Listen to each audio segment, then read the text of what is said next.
Well, I'd like to welcome back with us. We haven't seen Dan for a while. Dan Ellweiler from Sterling Financial Advisors. Hi, Ken. Welcome How back, are you? sir. Good to see you. Colorful tie. Yes, thank you very much. Kind of the fall look. We are. Yeah. Man, hard to believe, right? We're almost to the holidays here. Yeah, I've got a daughter-in-law that's crazy about Halloween, and so. Oh, me too. Yeah. So she decorates her apartment. And my son is not used to this. Yeah, my house, I've got lights up. Oh, is that right? Oh, I've been doing that for years. Oh my gosh. I got pumpkins hanging from the garage really? and all. Oh, yeah. you are intense. Yes. Yeah. I mean, it looks as then it transitions to Christmas. Oh, my wife does the Christmas thing. We don't do so much Halloween, but Yeah. you know, a pumpkin here or there. Yes. All right. So we are talking about something that, in a way, kind of affects me. Here's why the last 5 years before retirement are so critical. Right. And we have this slide up, but there's something that you and I have both talked about many times. Mm-hmm. As generations get to be, 60 years old and all, there's going to be less and less pensions. There's going to be harder to save in general. There already are less and less pensions. Yeah, harder to save in general Right. for your retirement, unlike, I think, the generations above us, so to speak. Their mindset was a little bit different. Right. One, they had pensions, a lot of them, but two, their earnings to cost ratio, cost meaning their home, their cars, and all that, you had much more of a buffer there. You had money to save. Right. So many people don't nowadays. Well, it's gotten to a point where companies, because our life expectancies have come out a lot longer, companies don't want to be on the hook for pensions for 25, 30 years. Yeah. And so they gradually started transitioning in from a traditional benefit pension to a 401k. Yeah. They'll contribute in for the 401k as long as you do, and then you are responsible for your own income. Yeah. Okay? Yeah. And so it's critical that how you invest your money, this chart has 3 different examples. One is if you have a bad investment experience in the first part of your 30 years. Yes. Yeah. Through the middle and at the end. Well, unfortunately, at the end, it kind of, the numbers kind of show I can have a bad first 5 years and a great next 15 or 20 years, and it won't be as impactful because the amount that it impacts is lower.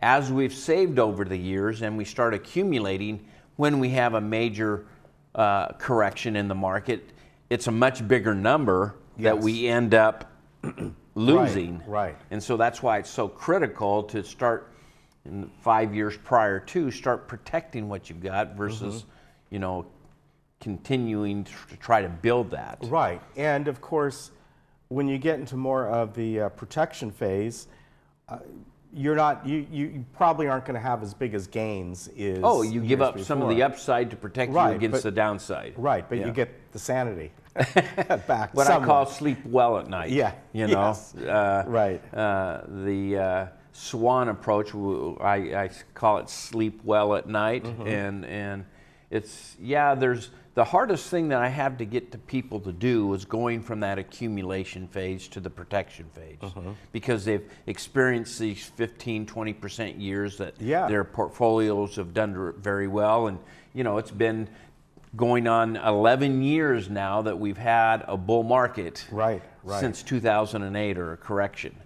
Well, this market is not the same market as it was even 10 years ago. It's a lot different now, and it's a lot more volatile, and we've seen that this past week. We saw, the market go down about 1,000 points. It's up a little bit today because of the unemployment numbers, but it seems to drop much faster than it goes up. And I think moving into retirement, taking a hit when you're 25 or 30 is a lot easier than taking a hit when you're 60 or 65. Right. Because the amount that you're going to lose is much higher when you look at it the percentage-wise and the dollar-wise.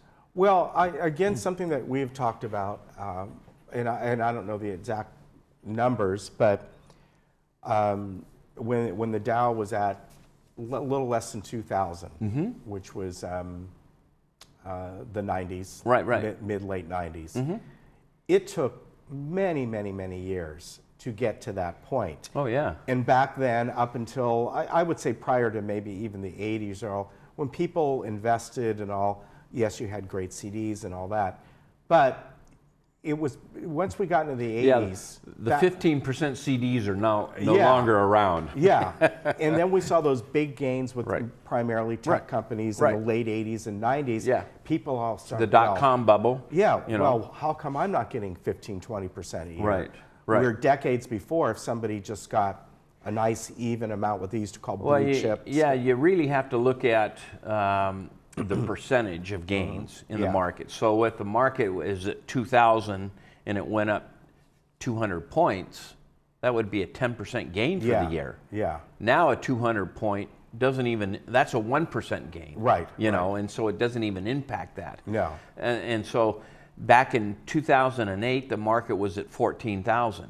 Now it's at 26,000. So it's doubled in the last 10 years or so. Right.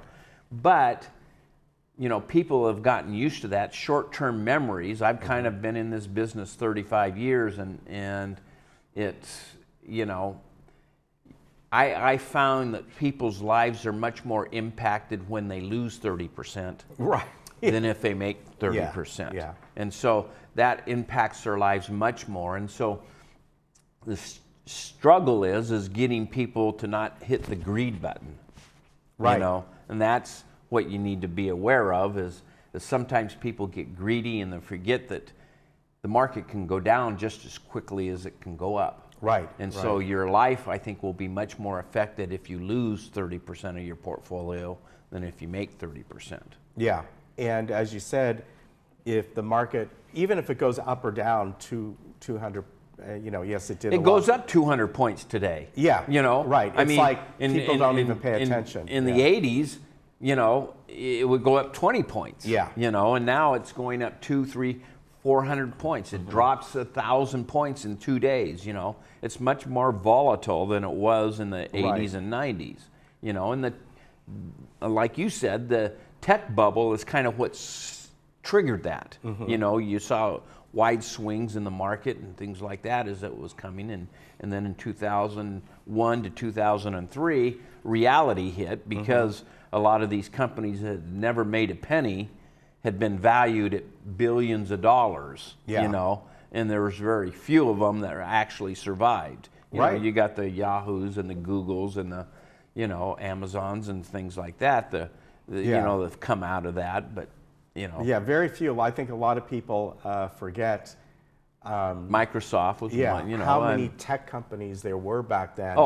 And me living up in the Bay Area back then. Okay, you would know more than I would. And going to, every year I would go to Macworld, which was huge. It was everything to do with Apple, company after company after company. Well, I think maybe 10% of those companies are still around because they got swallowed up, or what they did at the time, they didn't know how to evolve, whatever it may be.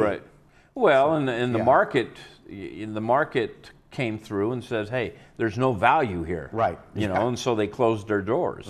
You know, anybody that had a, you know, .com behind their name was getting funded by hedge funds, you know, and they're thinking that they were going to be the next Microsoft or Google type of thing.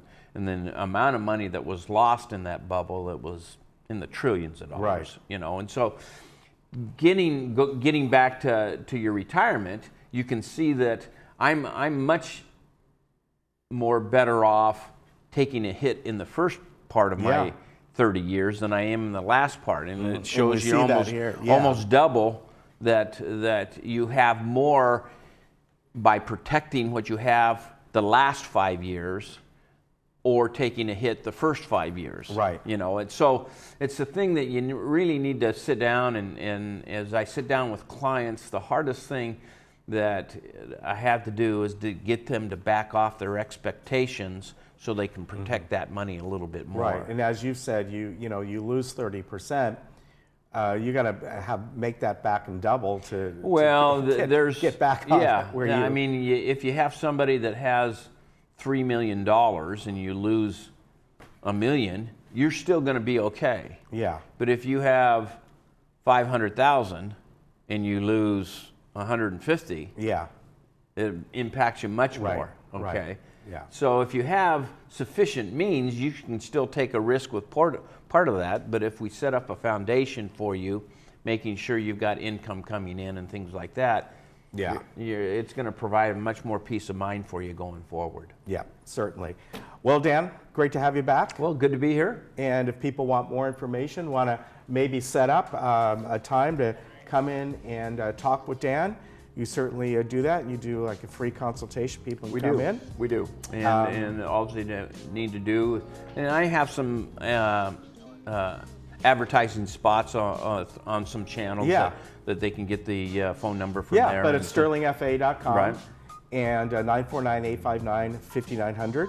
Right? Is that it? No, wait. 949. I did that backwards. 859-8900. I transposed the two numbers. But it's easy. There we go. We have it. There I had to think. Wait. I transposed the numbers there. Yes, 859-8900. sterlingfa.com. Good to see you, sir. Good to see you again. Take care. Good. Nice first day of spring. Yes. Or fall. Fall. Yes. We'll be right back.